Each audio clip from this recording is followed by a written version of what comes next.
The party season has been and gone.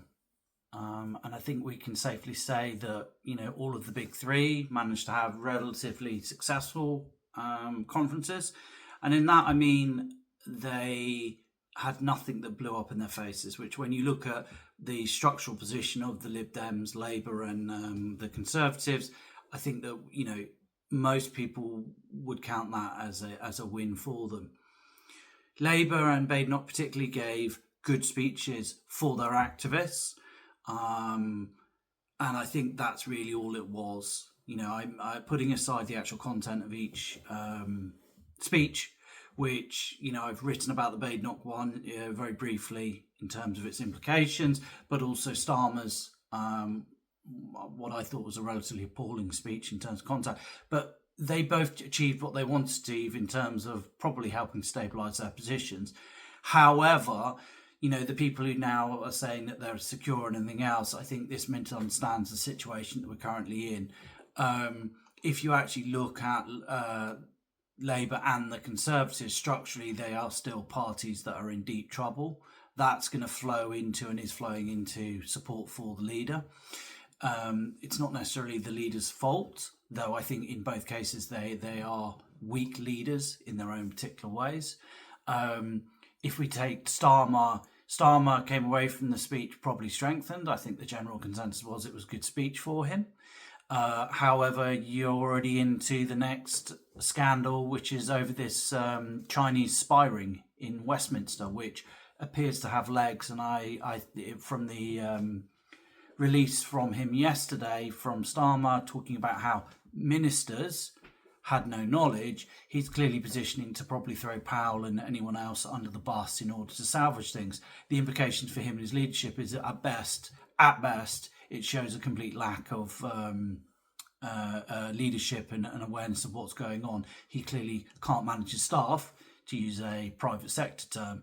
In terms of the Badenoch speech, I don't think it actually drastically changes anything. I think that the only thing keeping her in place, to be honest, and to a certain extent, same as Starmer, is either their replacements aren't ready, or the replacement or possible replacement is umming and ahhing it. And let me just clarify that. If you're Starmer, you've had Annie Burnham pop up talking about basically how MPs want him to replace Starmer, but he has no easy route to that because he's not in Parliament. And calling a by-election anywhere right now will be fraught with extreme danger because, frankly, with the level of anti-establishment forces and feeling in the country, couldn't Labour be confident of winning anywhere? Probably not. I don't believe so. And the same if you look at Badenoch, it's not so much the fact that most people think that she's a fabulously great leader. I think there's, what it is actually two things. One, I think that structurally a lot of people are looking at her and the party and going, I'm not sure what anyone could do to salvage this. And two, I suspect that you've got Jenrick and others looking at it and going, maybe actually we should just leave her to hold the can and, for when the elections next year take place. Because to be honest, if the elections are as bad as they look like they may be, then to be honest, as I wrote yesterday, the Conservative Party is going to cease to exist to be an effective electoral force across a huge portion of this country. There will be no real membership or councillors or anything else left in order to form a fight back from. So they continue. I suspect that events will overrun them, just as like with this Chinese spy ring for Starmer. Something else will come along for Badenoch in due course. Effectively you stabilise for a short term, but then you stagger on into the next crisis, which instantly reignites all of the feelings and concerns that people had before. In both cases, to a certain extent, I think that the unknown is whether or not Farage and Reform decides to face plant. If Farage and Reform face plant between now and next May, then all bets are off over what happens exactly. But at the moment, I have to say it's not looking like it's going to happen. But that who knows? Events as we see, events within the country and around the world are accelerating. To be honest, and I think this is the bit that most people don't seem to realise. public, we seem to get hit by a crisis every 2.5 seconds now, whereas before it would have been like every 6 months to a year.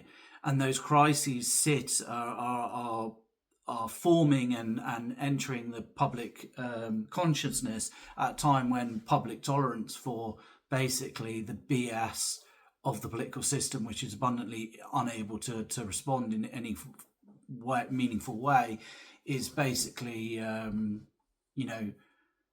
becoming ever more intolerant. The public just aren't willing to wear the excuses, particularly at a time when very clearly a lot of people can see that we're heading in the wrong direction. And this is something that's probably more of a concern for Labour. That, I think it's 70% of people now think that the country's broken and we're heading in the wrong direction. I don't know what the other 30% are looking at or where they're think we're heading, or where we are currently, but fair play to them. That kind of extreme dissatisfaction, that kind of extreme unhappiness with where we are, means that when these external crises hit the political system, they tend to have a multiplier effect. And the problem is as the frequency is increasing of these shocks hitting the system, it's growing the dissatisfaction within the public.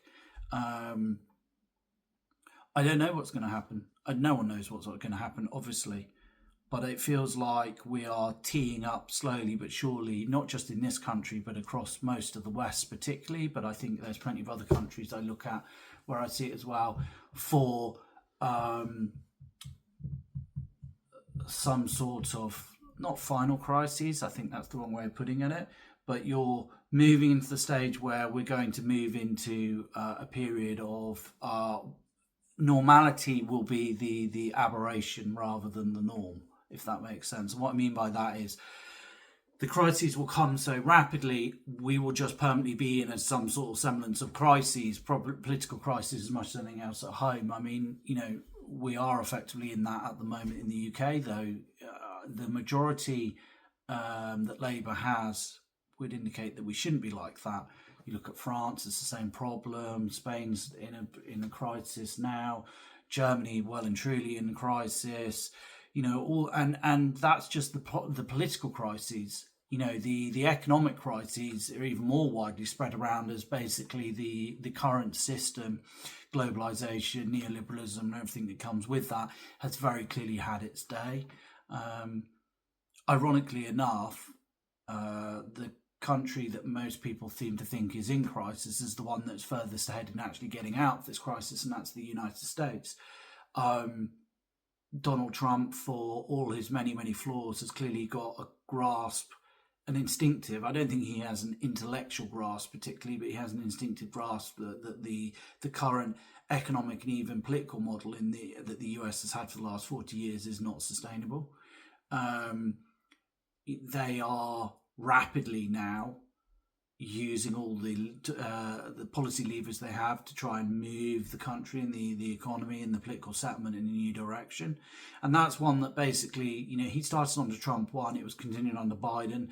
We're in Trump 2, it's accelerating. And, even if, let's assume it's Vance, loses in, I'm trying to work it out, 2029? I can't remember. It would not be slowed down. So Europe has yet to kind of realise that the rules of the game have changed and to start substantially changing how we're working things. And what I mean by that is, once you've killed off globalisation and you've defined, to refer back to something that's kind of ongoing at the moment, China as an actual enemy, then the entire economic model that we have at the moment has to go in the bin. So does the entire energy model as well. And that goes with that will go the entire social model that we've currently got as well. So there is these massive changes that we have to make now. We can't avoid them. We're trying, European elites at the moment are desperately trying to avoid them, but they can't for much longer. So kind of go back to what we were talking about, or I was talking about in terms of the conferences, I don't think it changes anything, truthfully. I see no change here that's going to substantially, or nothing that's going to substantially change the outcome for Labour and the Tories. they are now wholly reliant on external factors from each of the parties.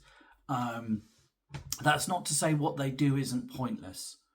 I hasten to add, Labour particularly obviously can have a big impact on itself and its prospects because it's in government. It has the opportunity to make changes. So, for example, the budget coming up, I've said now for months, I think will be absolutely catastrophic for Labour. I don't know how they get around that because fundamentally they've made a series of promises and choices that are not completely counter intuitive or counter to each other. Same with the Conservatives, slightly differently. The Conservatives can't necessarily change their polling, but they can certainly continue to put up a good position, show that they are rational, have good policies and everything else. And should Reform plant it, then they may find that they get a second shot at it. Though I am doubtful, I will be honest. If nothing else, the Conservatives, if I was the Conservatives, you're looking at survival as basically your endpoint. If you can kind of get to through the next election at minimum, and you can come out with it, Lib Dem like cockroaches that can't quite be eradicated, then you at least have the opportunity to maybe go through the next parliament and kind of rebuild something further up, particularly if, let's say there is a Reform government, and if that Reform government is unsuccessful or whatever else, then, there is no reason why potentially the baton couldn't get passed back again in some shape or form.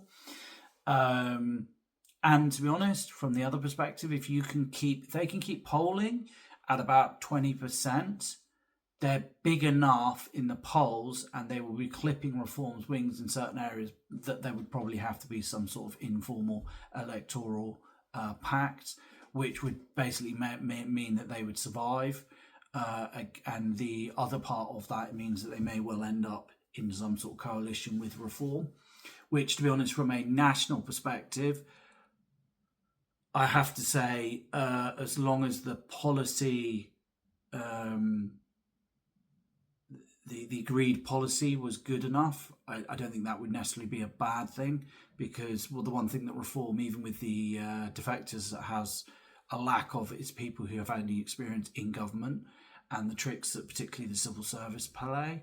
And so they're going to have to bring people in, which is, I think, what they're going through now. They're going to have to get people to be educated, particularly as if they do win, then the idea is to have X amount of legislation ready to go, which can then start being put through almost immediately. So, I don't know. I don't think anything substantially changed. I have to say, I think that we plod on to our many, many crises, and I think that we, in a month's time, people will be back basically muttering about leadership contests for Badenoch and Starmer. I think it's a when, not an if, in all likelihood, though, I could be wrong on that. Anyway, Tuppence worth. Speak to everyone soon. Bye-bye.